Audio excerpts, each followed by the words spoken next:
উনি কি ছোট খুকি? আমরা কথা বলি না, আমরা কি কোনোদিন বলছি যে শিখিয়ে দিয়েছে? ও আগের বউরা তো বলেনি যে তাদের পেছন সামনে দেখায়। এবার এমন একটা জায়গা থেকে আলম হাসানের মনে হয় দেখাতে হবে, তাই বাজার থেকে নিয়ে আসছে। আলম হাসান এবার মনে হয় দেখাবে, বুঝতে পেরেছেন আপনারা? আলম হাসান আগের বউগুলো তো এইসব বলেনি, এবারের এই রাস্তার বউটা বলছে আরো আলমের নাম নিয়ে একটু ভাইরাল হতে চাচ্ছে। এবার উনি বুঝে শুনে নিয়ে এসেছে। এবার ওনার টপিক নাই, তো উনি যে ভাইরাল হবে, ভিউ ব্যবসা করবে, এটা ওনার আর টপিক নাই। এই জন্য উনি এমন জায়গার মেয়ে নিয়ে আসছে, সামনে পেছনে ডানে বাই সব জায়গায় একটু ভালো করে যেন দেখাতে পারে, বুঝতে পেরেছেন? তো ওদেরকে বয়কট করে দেওয়া। ইউটিউবাররা কি সেদে গেছিল? এই যে আমি এসেছি, আমি কি সেদে আসছি আপনাদের এখানে?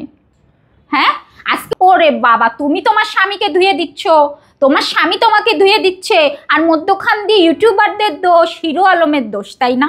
কারণ সাংবাদিকদের নিয়ে বাজে কথা বলেছে। তোরা ডেকে নিয়ে আসছিস তো।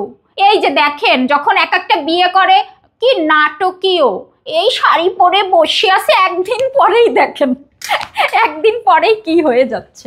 আর কি বলবো, ইউটিউবারদের উচিত মানে সবাই একসাথে হয়ে এদের বয়কট করে দেওয়া, বুঝতে পেরেছেন? বয়কট। তারপরে আবার যায় কেন এদের সাক্ষাৎকার নিতে?